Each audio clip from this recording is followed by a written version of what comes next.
Now you kind of know the draw. What do you think of the matchup?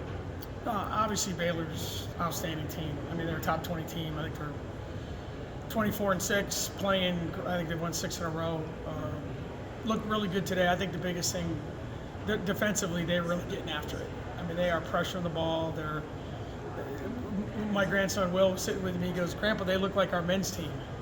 I mean, they really do make you very uncomfortable. So, but it's good. I've said this before that, not knowing what's going to happen tonight, but if the seeds go the way we're supposed to, you got 7 of the 8 teams are going to be NCAA tournament teams in the quarterfinals. So, March for us it's hard, but it's exciting, and our kids are excited about playing, and we'll be ready to go tomorrow. Did the team watch the game? Yeah. Is that something Yeah, you guys we shot did? this morning, and then we took them over the whole. Yeah, we watched it, and At then the hotel? we went to the arena and watched it. Oh, the team did? Yeah, everyone went, and then came back, and we're going to meet here at 5:15, watch a little video, walk through for half an hour, send them to dinner, and go to bed and get up. Thank God we're not playing at 8:30 tomorrow night. What was it like was it important for the players to get shots up in Yeah. T-Mobile, because it seems like a very different environment than you played in all season? Yeah, it's very different. And I asked them. I mean, our shooting time was 6:45 this morning, and I said, "You guys, it's up to you. I get it. I wasn't overly excited about it. I don't think anyone was, but they're like, no, absolutely, we need to get in there.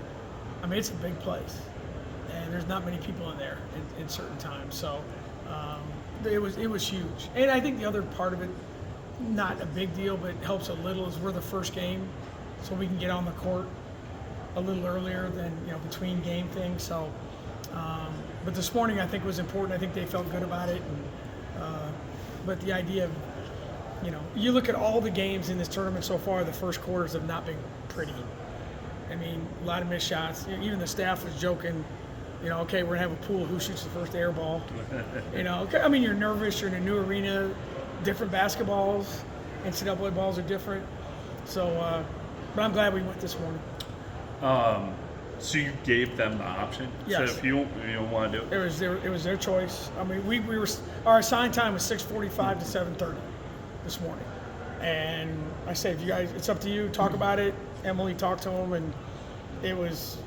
I mean, there was never a doubt that they wanted to do it, because we said, like, we can go practice at 1 o'clock somewhere else, but it's not where you're going to play. So, yeah, but it was their choice. Do you like the setup? At T-Mobile? Yeah. I mean, it's a beautiful arena. I wish we were playing next week over there. Yep. Probably get in trouble by saying that, but that's okay. I've been in trouble a lot. But no, it's a phenomenal facility. And, I think the lighting, the video boards, all that stuff is really cool. It's just, it's going to be a different. It's even different than playing it like Hilton. I mean, you think, oh, Hilton's a big place. This place is huge, and it's dark. It's a different vibe to it, but it's okay. If you don't want to talk about it too much, you don't have to. But you had hinted on, wanting to play next week. What are your thoughts about that? If you're comfortable. No, I liked the format the way it used to be. I think it's more fan friendly. I think asking fans to spend 10 days in Kansas City, especially when our men don't play till next Thursday, and there's a day off in this tournament. I think I don't know. I understand the facility is a great one and people want to play there. I get that, but I think in my time, and maybe it's not a fair comment because we haven't done it yet. This is our first year doing it this way, but if we were playing next week, we're the only Power 5 tournament going on. The fans, some of my greatest memories as an Iowa State coach are here, going back and forth, walking through the Power and Light District, going to the men's games, and then coming back. But that's the way it is, and they tell us to play when they do. But I have no problem saying that I think the format is better the way it was. I think I heard you guys were the only school that wanted Historically, the vote is something to 1. Jamie and Callie have been pretty good at supporting me on that one, but and again, I'm not trying to say what the Big 12 is doing is negative. I don't want to be negative, but you know me. You ask the question, I answer it. Yeah. What about preparing? I know the entire season's been about new things for the freshmen. How do you prepare them for? This is a totally different first now. Yeah, you're always talking about, hey, we prepare the same way, we practice the same way. It's just another game. It's not. I mean, because now you're getting to the point of your season where when you lose, you go home. Yep. It's not like, oh, okay, we lost on Wednesday, we'll see you Saturday. Or you're in a 2-game losing streak, and there's still 2 weeks of the season to go. So that finality is starting to hit.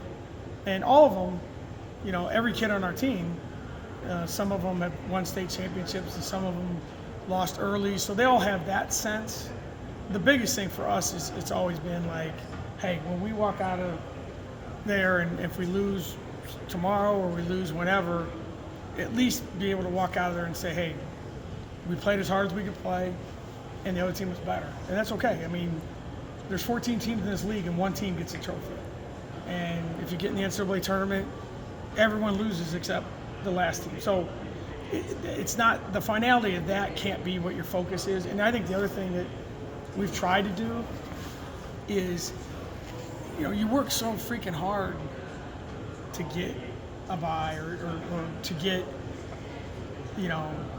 some positive stuff at the end of the season. Well, then you better enjoy it. Otherwise, they're like, well, we worked all this and now we're like miserable. And, so you're trying to balance a competitive nature with, hey, this is cool. You're in a postseason tournament, and so you try and balance it as best you can. And our kids have been good about it, and with Emily leading it, we'll be okay. I thought you said something kind of interesting the other day that That'd be a first.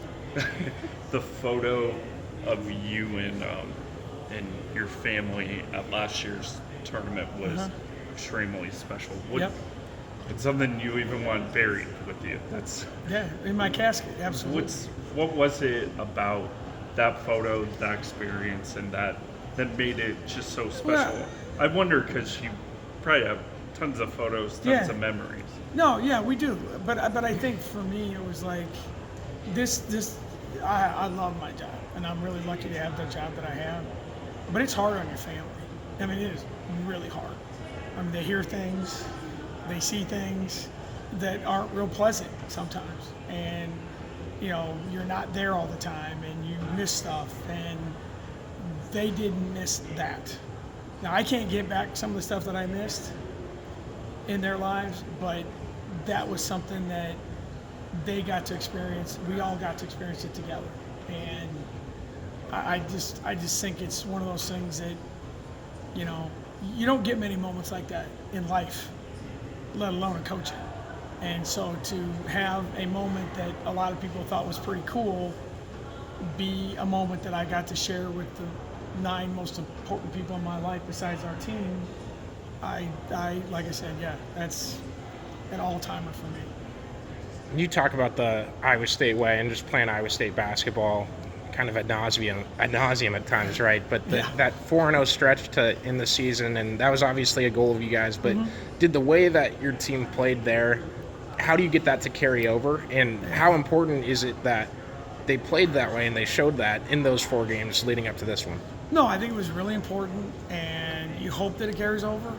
But I think even if it doesn't, I think it's a sign of, and again, you got ad nauseum, showing up is a skill and finishing is a skill. And I think even if tomorrow doesn't go great or the next one doesn't go great, they can always reflect, whether it's in school, their personal life, hey, we had a huge task in front of us for 2 weeks. We focused for 2 weeks, and this is what we accomplished. So hopefully it's a memory for them that's like, okay, it doesn't always work. There's no guarantee that if you work hard, you get rewarded. But I can guarantee if you don't work hard, you ain't getting anything.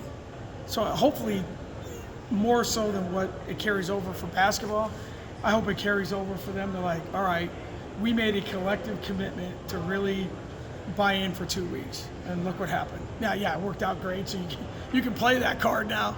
But I hope it is something that they remember way beyond the end of the season and for a while. And then, I don't know if I've ever asked you this, but obviously you've heard the sayings of it's hard to beat a team 3 times, it's hard to beat a team a second time. Growing up playing hockey, if we had a win against you once, the second game felt a little easier because we kind of knew what to expect. Is there any of that aspect here, or is it just a different level of single elimination basketball? I think what the whole theory of it's hard to beat someone 3 times came from a coach that beat someone twice and lost the third time. And that's probably where that came from. I think beating anyone is hard. And, I mean, we're playing a top 20 team. I mean, yeah, we beat them on January 13th. That seems like eons ago. Well, it's 2 months ago. So, yeah, I think at least you know what they're going to be. Our kids got to see them play today. So there's no surprises. Now it's just a matter of, when you get into the postseason, it's like, does a ball bounce your way? Does a call go your way? And that's why they call it madness, because that's what, whether it's the Big 12 tournament. You can see already. The Maryland women pound Ohio State. Nebraska just beat Michigan State. This isn't the NBA. This isn't best out of 7. It's best out of 40 minutes. And so who knows how that's going to go. So, and again, this goes back to the same thing of just control what you can, and you play as hard as you can play as smart as you can play your style of play. And I think that's the biggest thing. When you get into the postseason, don't let the other guy dictate how the game is played. If you play the way you play and they're better, shake their hand and leave. If you let them impose their will on you, then that's a problem. So you're saying Will's got a career in coaching? Oh God, I hope not. He's smart. He's smarter than that, man. I hope so, God. I'm sure he thinks he is, but God, I hope not.